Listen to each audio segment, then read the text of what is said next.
पे विद्युत धारा में सरणीकरण समूहन ये फिगर चल रही है, ठीक है। ये फिगर ध्यान में रखना है। दूसरा चीज देखो क्या लिखेंगे, दूसरा चीज में हम लोग जो जाएंगे वो क्या होगा ये भी देख लो।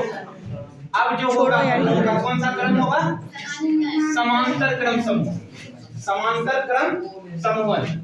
अरे क्या हुआ, 4 घंटा ही बिता है ना अभी, और नहीं बिता 4 घंटा ऐसे हो 4 घंटा हुआ सर। तो फोन कर देते हैं, हॉस्पिटल खाली रखेगा। तो समांतर क्रम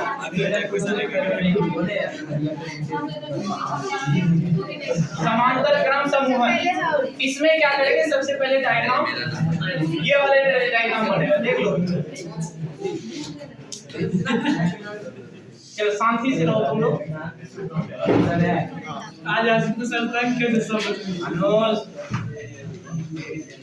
शांति से सुनो, जितना कम बोलोगे उतना एनर्जी बचाव रहेगा। ठीक है, क्योंकि अभी काम बहुत है, जितना कम बोलोगे उतना एनर्जी बचाओगे। तो देख लो यहाँ पे इस तरीके से यहाँ पे विद्युत धारा की प्रभाव होती है। अब यहाँ पे यह विद्युत धारा क्या हो जाएगा, बढ़ जाएगा 3 भाग में, I1, I2 और I3, और ये जो होगा R1, R2 और ये R3। यहाँ पे 1 वोल्ट मीटर में काम चल जाएगा, 1 वोल्ट मीटर में काम चल जाएगा। इसमें 3 वोल्ट मीटर है, पर उसमें कितना वोल्ट मीटर था, 3 वोल्ट मीटर था। तो इसमें फिगर याद रखना है कि समांतर क्रम समूहन को कैसे हम लोग फिगर ड्रॉ करें। तो एक चीज लिखेंगे यहाँ पे कि R1, R2, R3 और RP क्या है, बढ़ती रोधकों की संख्या, ठीक है,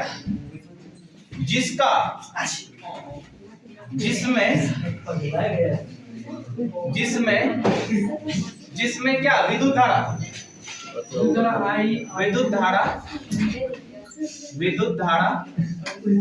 I1, I2, I3 and IP का प्रभाव क्रमशः होता है। प्रभाव देख लो बढ़िया से, क्रमशः होता है, ठीक है, ऐसा लिख देना है। अब डायरेक्ट हम लोग क्या कर देना है, यहाँ पे डायरेक्ट हम लोग लिख देंगे, प्रूफ करने की यहाँ पे कोई जरूरत नहीं है। डायरेक्ट लिखेंगे 1 by RP equals 1 by R1 plus 1 by R2 plus 1 by R3। तो 3 कंडीशन यहाँ पे अप्लाई कर देंगे वाले, ये R1 by RP equals 1 by R1 plus 1 by R2 plus 1 by R3। ये होता है समांतर क्रम का फॉर्मूला। समांतर क्रम समूहन का फॉर्मूला क्या हो जाएगा, 1 by R3 equals 1 by R1 plus 1 by R2 plus 1 by R3। इस तरीके से जितने भी R होगा, जितने भी प्रतिरोध होगा, सबके योग के बराबर होगा। अब यहाँ पे कंक्लूजन क्या लिखेंगे, जो समतुल्य प्रतिरोध है, कौन सा, समतुल्य प्रतिरोध जो होता है, समतुल्य प्रतिरोध के व्युत्क्रम क्या है, व्युत्क्रम है ना, व्युत्क्रम अलग अलग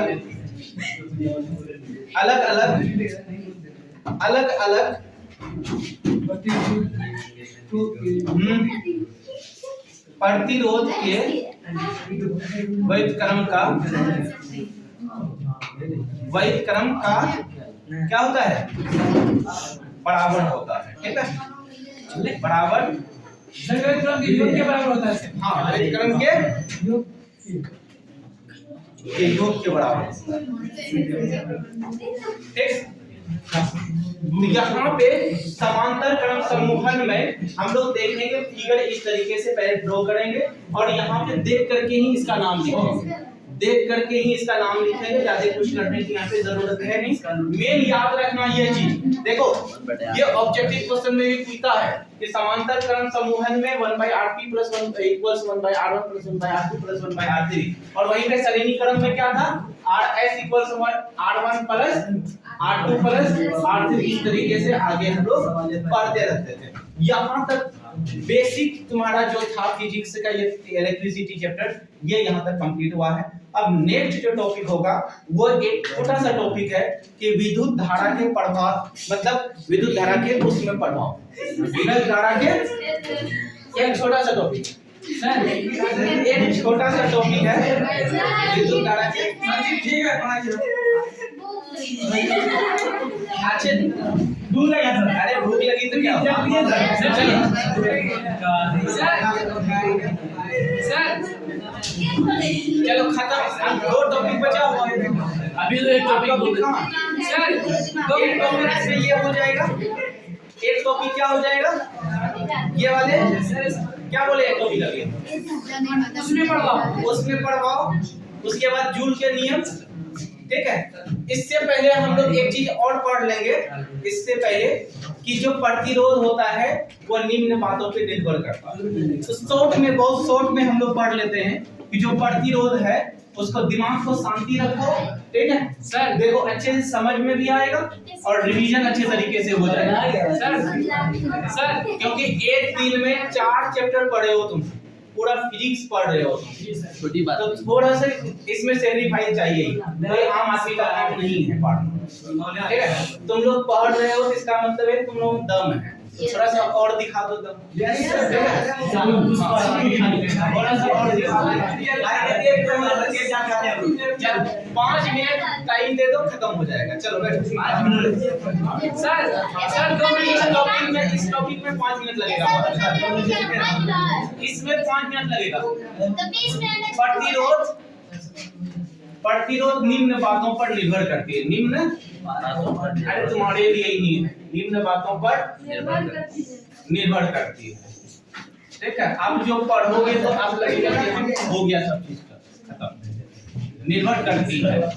ठीक, ये हेडिंग कि प्रतिरोध जो होता है वो कई बातों पे निर्भर करता है। एक तो होता है कि जो प्रतिरोध होता है वो तार की लंबाई पे निर्भर करता है, वो एक दूसरे के समानुपाती होती है।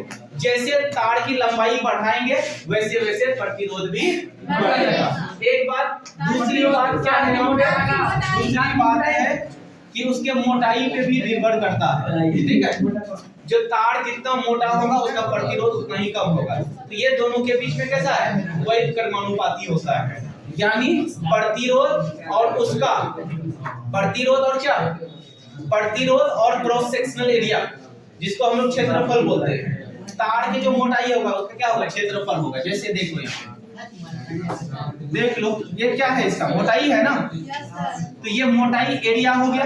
तो ये जो होगा आर के सम क्या होगा, वही कर्मानुपाती होगा।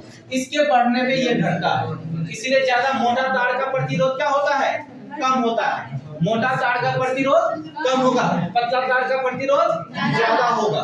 ठीक है, यहाँ पे लंबाई बढ़ाने से क्या हो जाएगा, लंबाई बढ़ाने से क्या होगा, प्रतिरोध बढ़ेगा। और पदार्थ के गुण पे भी निर्भर करता है। किस पे निर्भर करता है, पदार्थ के गुण पर भी। ठीक है, किस पे, गुण पर भी निर्भर करता है। तो ये 3 पॉइंट हो गया। अब यहाँ से ये दोनों पॉइंट से हम लोग क्या करते हैं, एक निकालते हैं फॉर्मूला।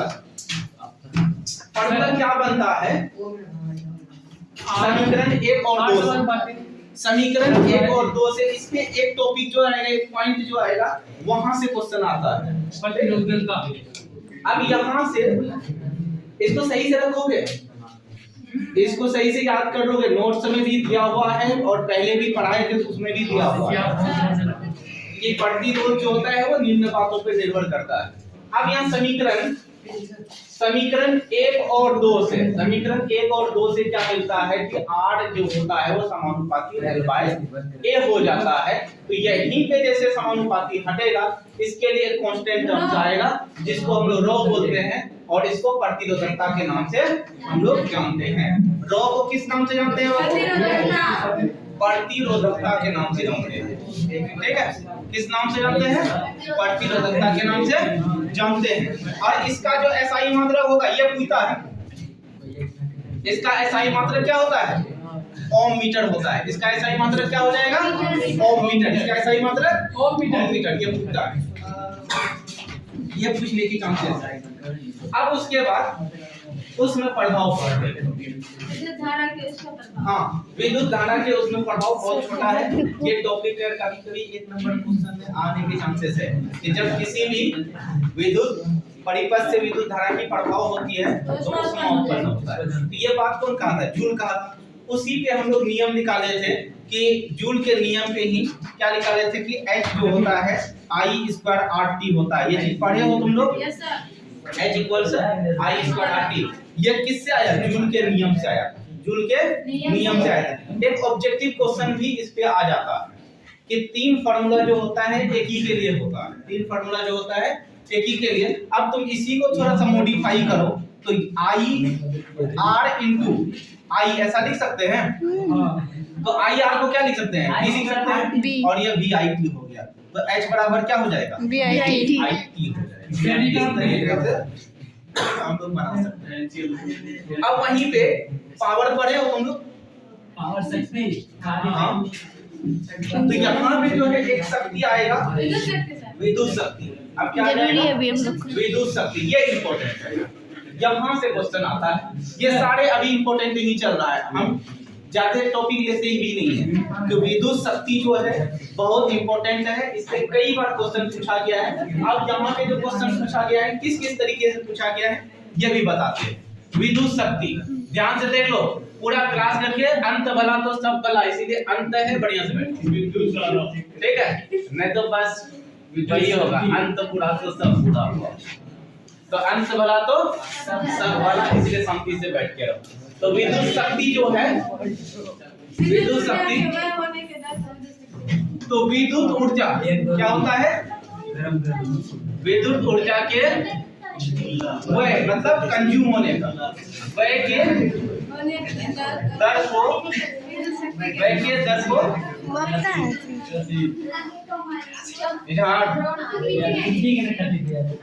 शांति से रहो। शक्ति कहते हैं, क्या कहते हैं? विद्युत शक्ति, शक्ति कहते हैं।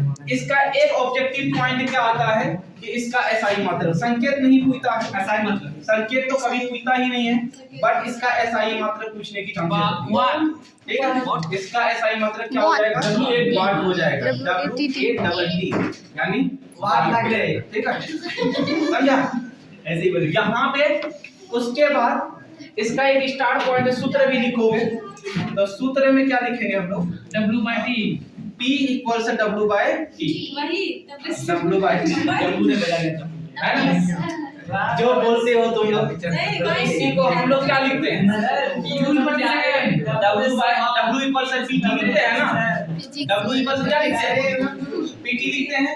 तो यही बोलते हो ना तुम लोग? नहीं सर, वाई ने कितना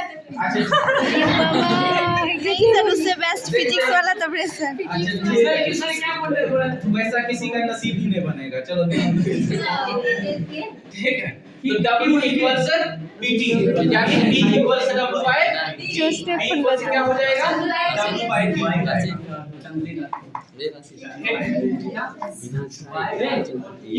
तो चलो बहुत अच्छा रहा आपका क्लास, बट और कोई टॉपिक बचा है? हां सर, एक ओम को कितना बच्चे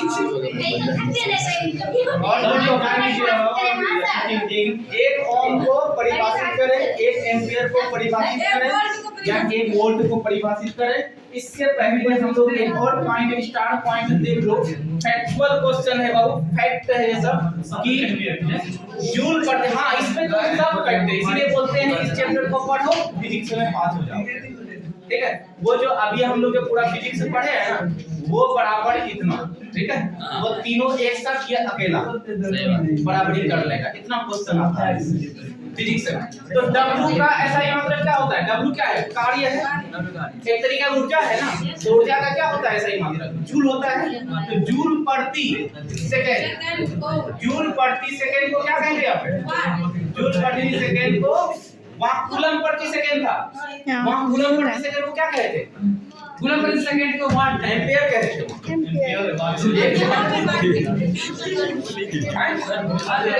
जूल प्रति सेकंड को पावर कहते हैं, वाट कहते हैं। क्या कहते हैं? वाट, वाट कहते हैं। ठीक है? ये हो गई यहाँ की पॉइंट। अब उसके बाद मेन पॉइंट आ जाएगा क्या? मेन पॉइंट जो आ जाएगा, अब आ जाएगा कि 1 एम्पियर को परिभाषित करें। तो सिंपल है, फार्मूला याद रखोगे आराम से। 1 एम्पियर हो या फिर 1 वाट हो या फिर 1 ओम हो, तीनों को आसानी से तुम परिभाषित कर सकते हो। अब देखो वो है क्या चीज, एक क्वेश्चन आने की चांसेस होती है, बस खत्म हो गया। एक चैप्टर जो बचा हुआ रहा फिजिक्स का, सर वो भी पढ़ाइए सर। दो चैप्टर बचा कॉलेज तो जान मार शांत गजब हो जाएगा। देखो एक एम्पियर को ऐसे बोलने दी छठी बात। 1 एम्पियर को क्या बोल रहे हैं? चलो बस शांति से बैठो, हो जाएगा। ना मन नहीं 1 लगेगा। एम्पियर को परिभाषित करें। तोरा लगलो की कई बार ऐसा क्वेश्चन पूछा होगा, कभी-कभी ऐसा भी तोरा लिखेगा की लगे छै मने आज 1 एम्पियर को परिभाषित करें। ऐसा भी लिख सकता है, अरे मेरी आंटी हमको सिखा दी है रे। ऐसा भी लिख सकता है। अब देखो दिमाग में तुमको सेट क्या करना है, तुम जानते हो I बराबर क्या होता है, Q/T होता है। या देखो, श्योर। कैसे हम इसको परिभाषित करें, ध्यान से सुनो। अगर दिमाग लगा लोगे तो फिर याद करने की जरूरत नहीं है। तो हम लोग जानते हैं जैसे ये क्वेश्चन पूछेगा कि 1 एम्पियर को परिभाषित करें, तो मेरा दिमाग कहाँ जाना चाहिए, यहाँ पे जाना चाहिए कि I = Q/T होता है। I = Q/T होता है। Q का ऐसा ही मतलब क्या होता है, कूलम, और टाइम का क्या होता है, सेकंड। अब इसका ऐसा ही मतलब क्या होता है, ओम, एम्पियर। तो 1 एम्पियर को परिभाषित, तो 1 कूलम 1 सेकंड। Yes sir. यही चीज है कि 1 कूलम आवेश 1 सेकंड में जो उत्पन्न हो उसी को 1 एम्पियर कहते हैं। या 1 सेकंड में 1 कूलम आवेश को 1 सेकंड में 1 सेकंड 1 कूलम आवेश प्रवाहित होने में लगा सर समय 1 सेकंड को 1 सेकंड में सर ऐसे ही होता है। 1 कूलम आवेश प्रवाहित होने में लगा 1 सेकंड को होने पे हाँ वैसे भी लिख सकते, वैसे ही लिखिए सेकंड में 1 कूलम आवेश को प्रवाहित होने में लगा 1 सेकंड को वैसे ही लिखिए सर। अच्छा ठीक है, कोई दिक्कत नहीं। 1 कूलम आवेश को 1 कूलम आवेश को प्रवाहित होने में लगा प्रवाहित होने में, ये इंपॉर्टेंट है, नहीं लिखा है इससे पहले बोल को, ठीक है। 1 कूलम आवेश को प्रवाहित होने में लगा 1 सेकंड, है ना, लगा 1 सेकंड को 1 सेकंड को क्या कहते हैं, 1 एम्पियर 1 एम्पियर कहेंगे, ठीक है। 1 एम्पियर कहते हैं। ये हो गया एक डिफिनेशन। दूसरा डिफिनेशन क्या करोगे, देखो अगर यहीं पे 1 ओम परिभाषित करने के लिए क्वेश्चन आ जाएगा कि 1 ओम को क्या करें, परिभाषित करें। तो मतलब 1 ओम का मतलब ऐसे भी दिख सकता है, 1 ओम को परिभाषित करें। ध्यान से सुनो, 1 ओम को परिभाषित ऐसे भी लिख सकता है, ऐसे भी लिख सकता है, सेम बोल दे करके। तो यहाँ पे फिर हम लोग कहाँ जाएंगे, फार्मूला पे जाएंगे। कहाँ पे जाएंगे, फार्मूला पे जाएंगे। और यहाँ पे फार्मूला क्या हो जाएगा, R बराबर क्या होता है, V/I होता है। तो इसका ओम होता है, इसका क्या होता है, वोल्ट होता है, इसका क्या होता है, एम्पियर होता है। तो इसके जगह पे 1, इसके जगह पे 1, इसके जगह पे 1। तो मतलब 1 एम्पियर एक विभवांतर 1 वोल्ट में जो 1 एम्पियर धारा उत्पन्न हुआ उसी को 1 ओम कहेंगे, ये कह सकते हैं। तो 1 विभवांतर 1 वोल्ट में क्या लिखोगे, 1 वोल्ट में 1 एम्पियर क्या, 1 एम्पियर विद्युत धारा को 1 ओम कहते हैं। क्या कहते हैं, 1 ओम कहते हैं, ठीक। 1 ओम कहते हैं। इसको लिख सकते हो, लिखना है तो लिख दो अभी। लास्ट में फॉर्मूला भी बैठा देना है कि 1 coulomb 1 Om equals 1 V/1 A, ठीक है। ऐसे भी लिख सकते हैं। ऑब्जेक्टिव में भी आने के चांसेस है, सब्जेक्टिव में भी चांसेस है। 1 वाट को परिभाषित करें, तो एक वाट लास्ट टॉपिक खत्म, ठीक है। आज ये 12 बजे से बोल रहे हैं तो हर एक टॉपिक खत्म हो रहा है बड़ा। यस सर, मगर अब लास्ट है, बस ये खत्म, अब नहीं है सर जी और नहीं है सर 2 मिनट दे सर, वो क्वेश्चन निकालना है। वो क्वेश्चन कल करना है ना, कल आज खत्म करना, आज इस क्लास को खत्म करना, ठीक है, जो कि 5 घंटा अभी और ये 4 घंटा। अरे चैप्टर है और एक चैप्टर नहीं 5 घंटा 5.5 घंटा एक टॉपिक है 5.5 घंटा से क्लास चल रहा, हालत खराब।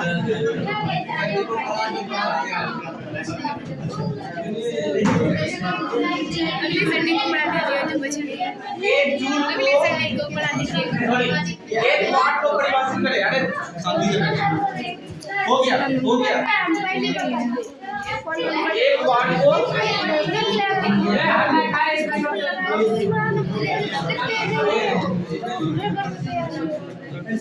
एक वाट को परिभाषित करें, एक वाट को परिभाषित करें। तो एक वाट को परिभाषित करने के लिए क्या करेंगे, तो फिर हम लोग फॉर्मूला पे ही जाएंगे। एक वाट बराबर क्या होता है, पावर बराबर क्या होता है, 1 जूल का करने W/T होता है, W/T होता है, टी होता है W/T होता है। करने में लगा। तो इसका क्या होता है, वाट होता है, इसका क्या होता है, वाट होता है, इसका क्या होता है, जूल, इसका सेकेंड। तो यहाँ पे 1 लगा दो, तो 1 जूल कार्य संपन्न होने में लगा 1 सेकेंड। 1 जूल कार्य संपन्न होने में लगा 1 सेकेंड को लगा 1 सेकेंड को क्या कहते हैं, 1 वाट कहते हैं, 1 वाट कहते हैं। तीनों डिफरेंशियल अलग हो गया है, बट इसी तरीके से हमको याद रखना है। लास्ट में फॉर्मूला याद कर ले, जितना पढ़े हो जा करके एक बार सिर्फ रिवीजन कर लोगे। 1 वाट इक्वल्स 1 जूल बाय 1 सेकेंड, ऐसे लिख देना। शांति से बैठ जाओ, बस जो चैप्टर खत्म है। आज नोट्स नहीं देंगे, कल देंगे, ठीक है। कल जो क्लास लगेगी, क्लास कल देंगे। आज